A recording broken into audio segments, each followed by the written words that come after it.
Ouh là, vous êtes très très très nombreux. J'ai comme un peu l'impression que c'est mon pot de départ.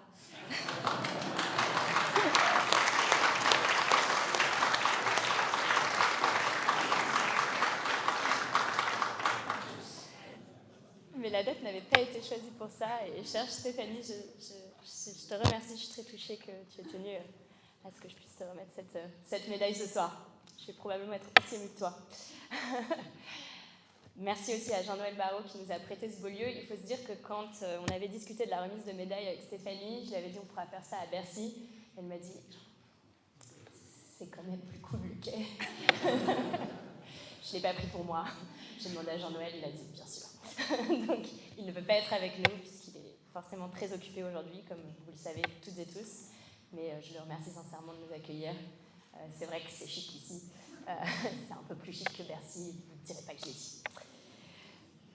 Monsieur le ministre, cher Mounir, je ne sais pas où tu te caches, mesdames et messieurs les parlementaires, monsieur le secrétaire général, chère Stéphanie, mesdames, messieurs, chers amis, chère famille de Stéphanie, je suis particulièrement heureuse d'être avec vous ce soir pour vous remettre, chère Stéphanie, les insignes de chevalier de la Légion d'honneur, l'une des plus hautes distinctions de notre République.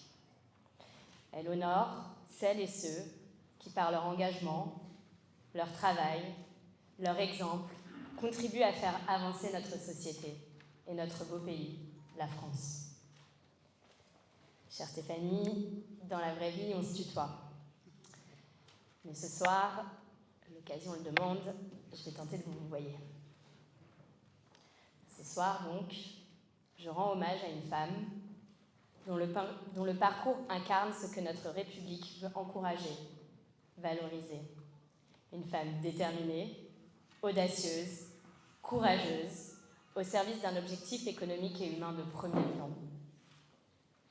En consacrant votre énergie, que l'on dit phénoménale, j'y reviendrai, à la valorisation de l'innovation française et européenne par le biais des start-up dont vous favorisez et accompagnez le développement, ces start-up à qui l'on doit tant. C'est l'image de la France, ici, mais bien au-delà de nos frontières, de sa richesse, de son excellence technologique que vous incarnez. Et cette image, plus que jamais, nous en avons besoin. Si l'on devait juger une personne à l'aune du bruit que l'on entend sur elle, alors Stéphanie, je dois dire que vous arriveriez championne, toutes catégories confondues. Et le nombre de personnes présentes ici ce soir en témoigne. C'est simple, lorsque l'on parle à ceux et celles qui vous ont croisé hier ou qui vous côtoient encore aujourd'hui, quotidiennement, qu'il s'agisse de votre vie privée, de votre sphère professionnelle, tout converge pour faire de vous ce qu'il est convenu d'appeler une belle personne. Un terme parfois un peu galvaudé, mais qui, je crois, dans le monde actuel, résonne plus que jamais. Voilà, en vrac, les mots, les valeurs vous décrivant qui reviennent de manière unanime par les voix de vos amis, de vos collaborateurs. Vos collaborateurs, d'ailleurs, devenant très souvent vos amis. L'humanité, la générosité, la loyauté, le goût du risque et le goût des autres, surtout. Le sens de l'amitié, la passion de l'aventure, l'énergie. Ah, cette énergie, nous en avons entendu parler. Je m'y arrête quelques instants, car on dit que lorsque vous entrez dans une pièce, je ne sais pas si cela vous a fait cet effet ce soir, vous agissez comme un souffle d'air vivifiant. Vous emportez tout sur votre passage. Une énergie débordante, contagieuse, que vous insufflez à votre équipe lorsque vous arrivez au bureau le matin, dans des tenues colorées exclusivement. Je suis d'ailleurs un petit peu déçue de la tenue de ce soir, je l'aurais dit, car vous n'êtes assurément pas une adepte du gris, noir, bleu marine, bref, toutes ces couleurs que peut-être d'ailleurs l'on voit un peu trop à Bercy. Ça doit être pour ça le Quai d'Orsay finalement. Vous êtes plutôt adepte d'une vision de l'existence en technicolore. Et chacun ici le sait très bien, peu importe la tenue de ce soir. Vous le clamez haut et fort et vous le démontrez au quotidien. Il doit y avoir du plaisir, de la joie dans tout ce que vous faites. Vous êtes anticonventionnel, Et cela se confirme dans la manière dont vous avez dessiné votre parcours de vie depuis sa genèse. Très tôt, alors que vous grandissez à Châtellerault, surgit en vous le goût du sport en pleine nature. Vous faites alors feu de tout bois. Les passions s'enchaînent. La voile, la plongée, l'escalade, le ski, la randonnée de haute montagne, qui finalement deviendra vite votre centre de gravité. Celui autour duquel votre vie tout entière va désormais s'organiser. À commencer par le choix de votre école de commerce, à Grenoble, non loin des pistes, bien sûr, alors que d'autres options, parfois plus prestigieuses encore, s'offrent à vous. D'ailleurs, à cette époque, on m'a dit que vous usiez davantage les bancs des télésièges que ceux de l'école de commerce. Je n'ai pas vérifié. Les choix, aussi, de votre mode de vie, qui se partage depuis 20 ans entre Chamonix et Paris. Et on ne dit pas Chamonix, de la même façon qu'on ne dit pas Chapaz. Je vous apprends un truc ce soir. J'aurais attendu 1 an pour le dire. Auquel il faut ajouter cette île bretonne minuscule, non loin de Groix et de Quiberon, où vous revenez inlassablement comme on revient à la source. Car il y a en vous ce besoin viscéral de grands espaces. Un de vos anciens collaborateurs d'Orange, qui est d'ailleurs peut-être ici ce soir, vous avez passé quelques belles, fructueuses années, se souvient avec émotion et un peu d'amusement de ce jour où, au cours d'une visioconférence avec les membres du COMEX, vous avez soudain disparu des écrans. Il faut dire que vous aviez commencé la dite réunion sur les pistes, mais votre téléphone avait gelé. Plus de batterie. C'est ça, d'être passionné. Cette passion, je ne sais pas qui a balancé. Cette passion pour la montagne hédoniste, fidèle à ce en quoi vous la qualifiez, c'est-à-dire toujours gai et bien entouré, c'est votre ADN. C'est aussi à n'en pas douter ce qui vous rend si stable et solide dans vos aventures professionnelles.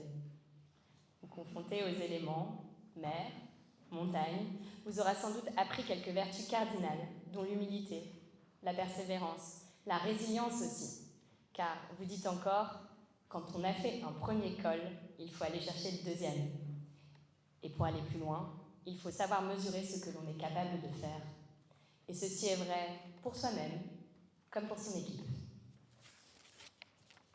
Chez vous, c'est frappant. Il y a toujours eu cette dimension collective, ce mantra sous-jacent qui rappelle qu'on ne fait rien, jamais, tout seul. Et qu'un chef, pour reprendre les mots de Paul Valéry, est un homme ou une femme qui a besoin des autres. Et c'est ce que vous faites, précisément, en ne pratiquant pas ce qu'un de vos anciens collaborateurs, que vous reconnaîtrez sans doute, nomme la politique du stylo rouge. J'espère que personne n'a de stylo rouge ce soir. Vous savez que pour emmener une équipe loin et pour que chacun au sein de cette équipe puisse trouver à s'épanouir, rien ne sert de pointer les failles et les faiblesses, mais qu'il est essentiel, au contraire, d'encourager, de valoriser, de guider vers l'excellence. D'ailleurs, sans jamais chercher la lumière des projecteurs, vous êtes devenu une véritable référence dans notre écosystème. Et je crois qu'encore une fois, le monde ici réuni ce soir peut en témoigner. Une patronne intègre sur qui l'on peut compter, non pas par posture, mais par l'exemple que vous donnez, avec cette assise tranquille des grands managers, ceux qui ne tremblent pas devant le talent des autres.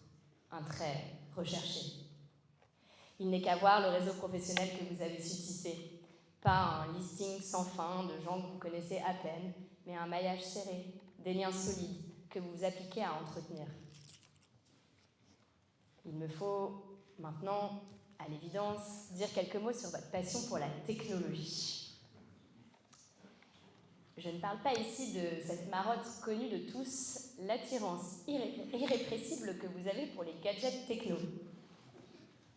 Dans vos armoires, on ne trouve pas de sacs griffés ou de bijoux précieux, mais des collections de tenues de ski aux matières les plus innovantes les unes que les autres et des joujoux dernier cri, montres, bagues, lunettes connectées, bref, tout y passe. Si vous ne savez pas quoi offrir à Stéphanie pour Noël ou son anniversaire, je crois que vous avez ici quelques indices.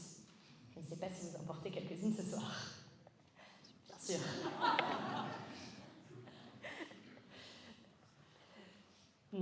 Quand je parle de la tech, je parle de la passion qui vous arrive dès 1995 à ce monde technologique à peine naissant. Quand votre école de commerce, extrêmement novatrice alors, intègre à son cursus une spécialisation de gestion industrielle et technologique. Commence ensuite votre itinéraire professionnel. Chez Arthur Andersen, pendant près de 6 ans, vous devenez spécialiste des sujets touchant aux télécommunications, aux médias, à l'Internet, encore en balbutiant. Chez Orange ensuite, où vous passez un peu plus de 13 ans, où vous gravissez les échelons à la vitesse du son, collectionnant les postes de direction.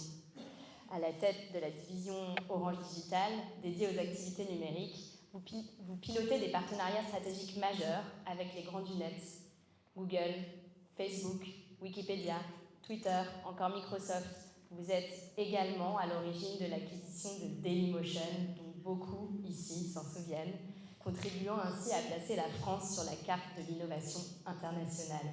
Bref, vous incarnez cette French Tech qui rayonne, qui entreprend, qui innove et qui a foi en elle.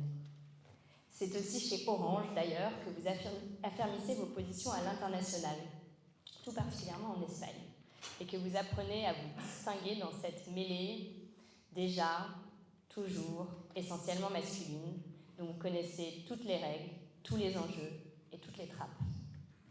Durant ces années que vous aviez qualifiées d'ultra stimulantes intellectuellement, vous vous souvenez, je crois, vous aviez de fortes convictions qui s'avéreront par la suite carrément visionnaires.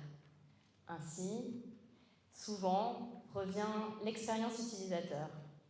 Alors, un concept un peu mal défini, mais vous en comprenez déjà toute l'incidence sur le futur des entreprises qui sauront bien s'en emparer. Et surtout, sur les usagers, qui sont et resteront toujours au cœur de vos préoccupations. Car c'est un espace numérique humain, ouvert, social, dont vous vous faites l'apôtre, pas un cercle fermé de happy few. C'est encore et toujours chez Orange que vous réalisez, à force de multiplier les rencontres partout dans le monde avec les créateurs d'entreprises, qu'entreprendre, précisément, c'est être libre. Alors, vous vous prenez à rêver de cette liberté-là et à l'idée de ne plus être juste locataire de votre job, comme vous le formulez si bien. En 2016, votre décision est prise. Vous franchissez le cap et vous devenez entrepreneuse à votre tour en fondant One Ragtime. Avec ce fonds d'investissement en capital risque doté d'une plateforme technologique augmentée par l'intelligence artificielle, bien sûr, et riche à présent d'une communauté de 400 investisseurs, vous pariez chaque jour sur ces jeunes pousses technologiques à fort potentiel, celles qui, demain, deviendront nos fiertés françaises et européennes. Au cœur du réacteur de One Ragtime, on compte déjà pas moins de 52 sociétés investies et accompagnées, dont 9 déjà revendues avec succès, c'est important pour les LP qui sont dans la salle, parmi lesquelles un bon nombre de pépites. Toutes ces sociétés établies, car Stéphanie, vous n'aimez pas parler de licorne, vous les avez prises au berceau. On citera notamment, et je crois que vous êtes nombreux dans la salle ce soir, Jelly Smack bien sûr, mais aussi Dift, j'ai vu Frédéric Mazella tout à l'heure et l'équipe, Hive, Bénéfice, Sonio, Mosso, Oma, Shotgun, Plus Simple, Upsider, Lonescale, Eki, Picme, Staycation, Navy, Polycloud, Make.org, Phantom Buster, et j'en oublie forcément certaines, et je suis désolée pour ceux qui sont là ce soir et que je n'ai pas cité, mais vous le voyez, l'activité de Stéphanie a été légion. Autant de succès qui place aujourd'hui One Ragtime dans le top 10% des fonds d'investissement les plus performants. Et je crois que cela, c'est une vraie fierté. Aux manettes de votre entreprise, entourée d'une équipe composée elle aussi des talents les plus pointus, votre flair légendaire a trouvé un fabuleux terrain de jeu. Et vous, la liberté totale dont vous aviez toujours rêvé, même si cette liberté a parfois eu un prix exorbitant. Car oui, comme bien des entrepreneurs, vous aussi, vous avez traversé ces fameuses périodes de doute, ces grands moments de solitude, d'incertitude, où des questions triviales se posent. Faut-il vraiment vendre sa voiture pour poursuivre son activité ? Mais vous avez fait ce choix audacieux, téméraire, et vous tenez le cap, coûte que coûte, comme le bon marin que vous avez été un jour, comme la patronne visionnaire, résolue que vous êtes à présent. Vous confirmez alors que c'est aussi dans les défaites que s'illustrent les grands leaders. Mouiller sa chemise pour aboutir un projet, tout donner pour le faire vivre, c'est ce que vous savez faire, c'est ce que vous aimez faire, et c'est ce qui vous porte et vous donne l'énergie de repartir au combat chaque matin. Comme chez France Digital, la principale organisation européenne réunissant start-up, investisseurs, dont vous êtes la vice-présidente. Là encore, avec d'autres, vous contribuez au rayonnement de l'écosystème tech français et européen, facilitant l'accès au financement des entreprises innovantes, poussant toujours le curseur et nos politiques vers plus de diversité, d'inclusion, de soutien aux entreprises, dans la tech et dans le capital investissement. Toujours en tête, comme sur ces sentiers de haute montagne, où vous aimez, dit-on, être première de cordée. Ça, c'est vrai. Alors, Stéphanie, chère Stéphanie, si votre père vous voyait aujourd'hui, lui, qui, ancien militaire, vous a sans doute transmis ce gène de la droiture et du courage, et qui vous a précédé en recevant cette même décoration, il y a quelque temps, déjà, je suis sûre, nous sommes sûrs ici, qu'il devrait en éprouver une certaine fierté. Chère Stéphanie, votre parcours vous honore. Il nous rappelle que l'on peut conjuguer ambition et responsabilité, que l'on peut réussir sans renoncer à ses convictions, et que l'économie doit être au service de l'humain, de toutes et tous. C'est cette vision que vous incarnez, c'est cette vision que nous célébrons ensemble ce soir et que je sais vous continuerez à porter.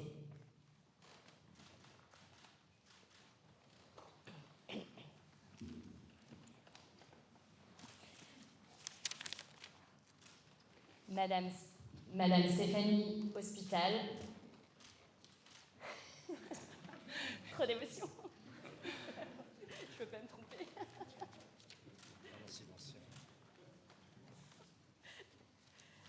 C'est dur ce que vous me faites là. Si mon ancien chef de cabinet était là, il se moquerait beaucoup de moi parce qu'à chaque fois ça m'arrivait. Madame Stéphanie Hospital, au nom du président de la République et en vertu des pouvoirs qui nous sont conférés, nous vous faisons chevalier de la Légion d'honneur.